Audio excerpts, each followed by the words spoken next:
તો નમસ્કાર ગુજરાત, સ્વાગત છે ફરી એકવાર આપનું આજના તાજા નવા હવામાન સમાચારની અંદર। ગુજરાત રાજ્યના હવામાનમાં જે છે તે આવનારા 7 થી 8 દિવસમાં ફરી એકવાર એક નવી આગાહી જાહેર કરવામાં આવી છે, જેને જોતા ગુજરાતમાં ઉનાળાની શરૂઆત થાય એ પહેલા ફરીવાર કમોસમી વરસાદ જે છે અને માવઠા ગુજરાતને હેરાન પરેશાન કરી શકે તેવી મિત્રો આગાહીઓ પણ સામે આવી રહી છે। હવામાન નિષ્ણાંતોએ પણ માહિતી આપી છે। તેની વચ્ચે ગુજરાતમાં એની શું અસર થવાની છે અને કયા કયા ભાગોમાં જે છે તે માવઠારૂપી વરસાદ જે છે તે હેરાન પરેશાન કરશે, બધી માહિતી જાણીશું આજના મહત્વના અને કામના વિડીયોની અંદર। તો વિડીયોની અંદર ખાસ મિત્રો તમે વિડીયો છેલ્લે સુધી જોતા રહેજો, જેથી કરીને તમામ હવામાનને લગતી જેટલી પણ નવી અપડેટ આવી રહી છે તમારા સુધી પહોંચી જાય। કારણ કે મિત્રો મુખ્યત્વે આપણે વાત કરવાની છે તો ગુજરાતના હવામાનમાં જે છે તે ખાસ કરીને છેલ્લા ઘણા બધા દિવસથી અચાનક જે મોટા પલટાઓ જોવા મળી રહ્યા છે, તે પલટાઓની વચ્ચે ગુજરાતમાં 20, 21 અને 22 તારીખ સુધીમાં ઘણા બધા વિસ્તારોમાં કમોસમી વરસાદો પડી શકે જેવું ઘણા બધા નિષ્ણાંતો જેમ કે અંબાલાલ પટેલ દ્વારા પણ માહિતી આપવામાં આવી છે। તો એના વિશે વિસ્તારથી જાણીશું।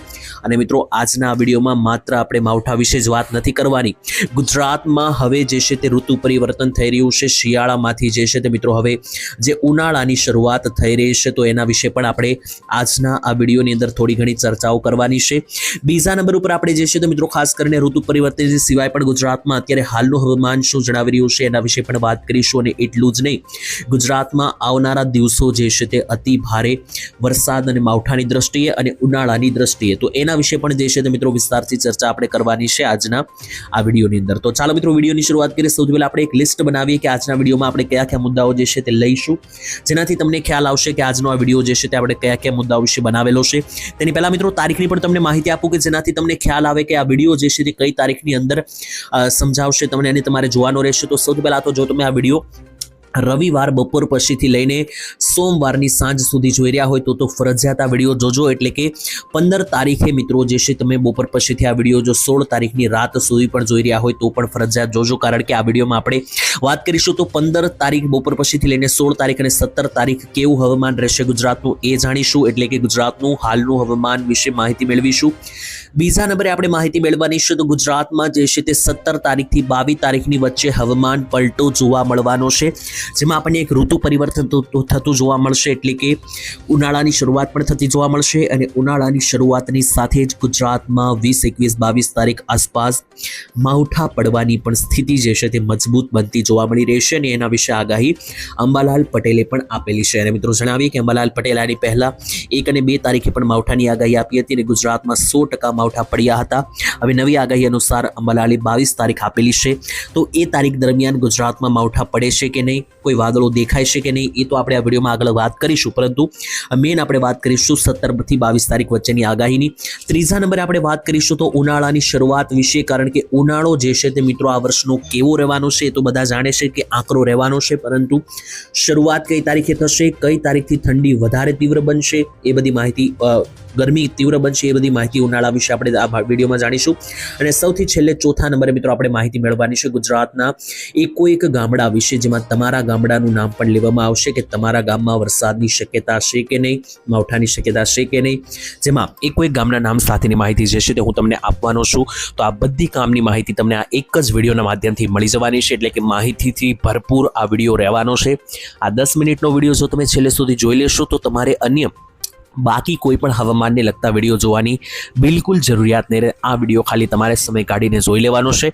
અને બીજા નંબરે આ ચેનલ સબસ્ક્રાઇબ નથી કરી તો મિત્રો વહેલી તકે કરી લેજો અને અત્યારે જ કરી લેજો, કે જેનાથી તમને હવામાનમાં ભવિષ્યમાં જો કોઈ પરિવર્તન આવશે તો આ એક ચેનલ ઉપર તમને 100% સાચા સમાચાર જે છે તે મિત્રો મળતા રહેશે। તો ચાલો શરૂઆત કરીએ। સૌથી પહેલા તો મિત્રો કેટલાક ફોટા અને વિડીયોઝ આવી રહ્યા છે, તેને આધારે સમજીએ કે આવનારા દિવસોનું હવામાન જે છે તે ગુજરાતની દ્રષ્ટિએ કેવું રહેવાનું છે। એટલે કે અત્યારે હાલનું જે હવામાન છે તેના વિશે વાત કરીએ એના પહેલા મિત્રો જે છે તે અંબાલાલ પટેલે શું માહિતી આપી છે જાણવી જરૂરી, તો એ પહેલા જાણીએ અને ત્યાર પછી હું તમને આજની તારીખમાં પણ શું થવાનું છે હવામાનમાં એ માહિતી આપીશ।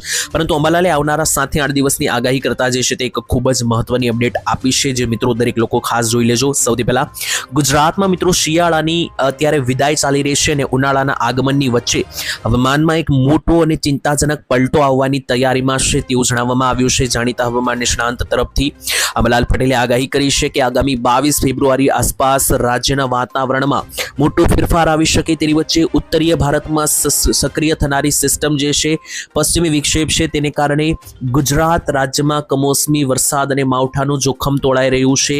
22 તારીખને લઈને મિત્રો ઉલ્લેખ કરવામાં આવ્યો છે, તો 22 તારીખની આસપાસ જ જે છે તે મિત્રો માવઠાને લઈને ચાન્સ બની રહ્યા છે ગુજરાતની અંદર. તેની સાથે બીજી પણ કેટલીક આગાહી કરવામાં આવી છે. તો જોઈ લો, આજે મિત્રો માવઠાની આગાહી છે તે પલટાની અસર સૌરાષ્ટ્ર, કચ્છ, ઉત્તર ગુજરાત અને દક્ષિણ ગુજરાતના રાજ્યો જિલ્લાઓની અંદર જોવા મળી શકે. એટલે કે ગુજરાતમાં માવઠાની જે 22 તારીખે આગાહી છે તેમાં પણ ખાસ કરીને કચ્છ જિલ્લામાં, ઉત્તર ગુજરાતના બનાસકાંઠા, સાબરકાંઠા, મહેસાણા, પાટણ, અરવલ્લીમાં અને દક્ષિણ ગુજરાતના સુરત, નવસારી, વલસાડ, ડાંગ, સાપુતારા, ભરૂચ આ બધા જિલ્લાઓમાં જે છે તે માવઠાની આગાહી. અને ખાસ કરીને અહીંયા ઉલ્લેખ પણ કરવામાં આવ્યો કે વલસાડ અને નવસારી જેવા દરિયાકાંઠા આસપાસના મિત્રો વિસ્તાર છે ત્યાં વધારે વાદળો જોવા મળશે અને છૂટાછવાયા ઝાપટા પણ પડી શકે.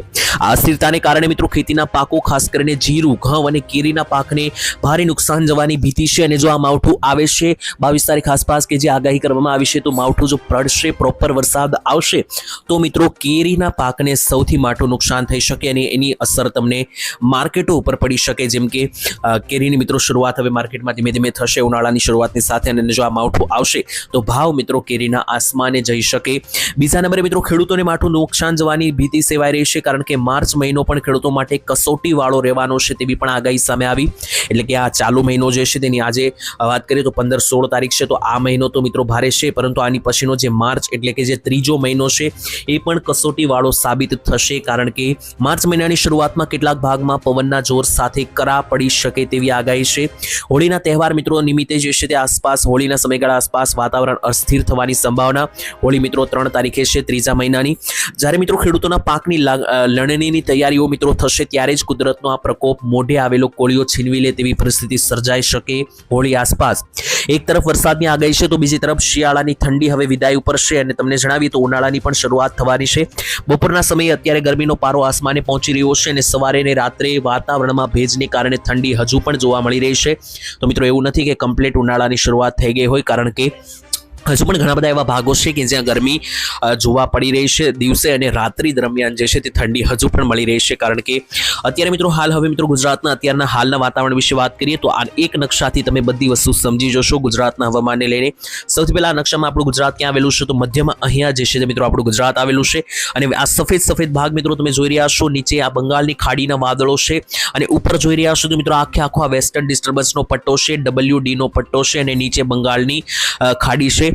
તો આ બંને સિસ્ટમોને કારણે ભારતમાં અત્યારે વાતાવરણ અસ્થિર બન્યું છે. અને આ જે સિસ્ટમો બની છે તેને કારણે ઉત્તરીય ભારતના જેટલા પણ આ ભાગો છે, આ બધા ભાગોની અંદર માવઠા પડવાની સંભાવનાઓ સૌથી વધારે છે.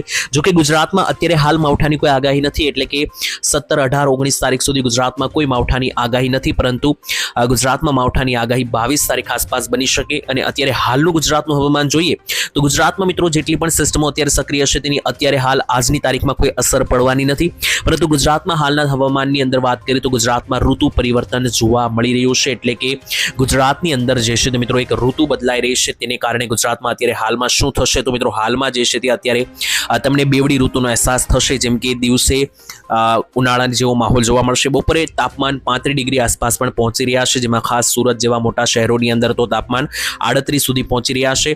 અને ઠંડીને લઈને મિત્રો દિવસે વાત કરીએ તો દિવસ સિવાય જે રાત્રિ અને સવારનો માહોલ છે ત્યારે તાપમાન 12 થી 15 ડિગ્રી એટલે કે થોડી ઘણી ઠંડી પણ હજુ ઘણા બધા વિસ્તારોમાં પડી રહી છે. તો આ માહોલ છે અત્યારે ગુજરાતમાં હાલના હવામાનનો, એટલે કે બેવડી ઋતુનો અહેસાસ થઈ રહ્યો છે. બાકી મિત્રો જોઈએ તો ગુજરાતમાં આજે બેવડી ઋતુનો માહોલ છે કઈ તારીખ સુધી જોવા મળી શકે, એવું પણ ઘણા બધા લોકોનો સવાલ હતો. તો જે આ બેવડી ઋતુનો અહેસાસ છે તમને થઈ શકે આવનારી 20 તારીખ સુધી. 20 તારીખ પછી જે છે તે ઠંડી એકદમ, અને તમે કહી શકો કે એકદમ નહિવત જોવા મળશે. ઠંડી બિલકુલ હટી જશે અને પ્રોપર ઉનાળો જે છે તે મિત્રો શરૂ થઈ શકે. ક્યારથી, તો આવનારી 20 ફેબ્રુઆરીથી 20 તારીખથી જે છે તે મિત્રો ફેબ્રુઆરી મહિનાની 20 તારીખથી તો પ્રોપર ઉનાળાની મિત્રો જે છે તે ગતિવિધિઓ તમને જોવા મળશે. અહીંયા અમે તમને લાઈવ પણ દેખાડી દઈએ. તો આજે તાપમાન કેટલું જવાની સંભાવના છે, તો આજે ને આવતીકાલની બપોર સુધીમાં મિત્રો જોશો તો બપોરે પણ તાપમાન 32 ડિગ્રી સુધી જઈ રહ્યું છે. એટલે કે તાપમાન હવે ધીમે ધીમે વધશે. મધ્ય ગુજરાતમાં અમદાવાદ લાગુના વિસ્તારમાં જોવો તો 32-30 ડિગ્રી આસપાસ તાપમાન છે. ઉત્તર ગુજરાતમાં મહેસાણા, બનાસકાંઠા, સાબરકાંઠા, પાટણમાં 27-28 ડિગ્રી તાપમાન રહેશે બપોરના સમયગાળા દરમિયાન. દક્ષિણ ગુજરાતમાં સુરતમાં 35 ડિગ્રી, વ્યાપી, નવસારી, વલસાડમાં 32-33 ડિગ્રી રહી શકે. સૌરાષ્ટ્રમાં પણ મિત્રો અમરેલી, ભાવનગર, જુનાગઢ, ગીર સોમનાથમાં 33 ડિગ્રી તાપમાન રહી શકે. રાજકોટ, સુરેન્દ્રનગર, જામનગર, મોરબી, દ્વારકા બધા પથ્થરોની અંદર 31 ડિગ્રી જોઈ શકે તાપમાન. આ મિત્રો આજની વાત કરી. હું તમને હવે 20 તારીખ સુધીની માહિતી આપું તો 20 તારીખે બપોરના સમયગાળા દરમિયાન જોઈ લો તો તાપમાન જે છે તે આજથી 3 ડિગ્રી વધી જશે, એટલે કે 38 ડિગ્રી સુધી તાપમાન પહોંચતા જોવા મળી રહ્યા છે 20 તારીખ સુધી. અને આવનારો જેવો માર્ચ મહિનો એટલે કે હોળીને સમયગાળા આસપાસ, માર્ચ મહિનાના સમયગાળા આસપાસ તાપમાન 40 ડિગ્રી સેલ્સિયસને જે છે તે મિત્રો પાર કરશે, એટલે કે પ્રોપર ઉનાળો જે છે તે જામશે 1 તારીખની આસપાસ. આ માહિતી થઈ ગઈ કમ્પ્લીટ હવામાન વિશે. વિડીયો પસંદ આવ્યો તો મિત્રો વિડીયોને લાઇક કરી દેજો, ચેનલને સબસ્ક્રાઇબ કરી દેજો. હવે કયા ગામથી આ વિડીયો જોયો એ પણ કોમેન્ટમાં લખજો તમારા નામ સાથે. આજ માટે આટલું જ રાખીએ છીએ વિડીયો. ફરી એકવાર નવા માહિતી સાથે મળીશું. ત્યાં સુધી ધન્યવાદ. જય માતાજી, જય દ્વારકાધીશ.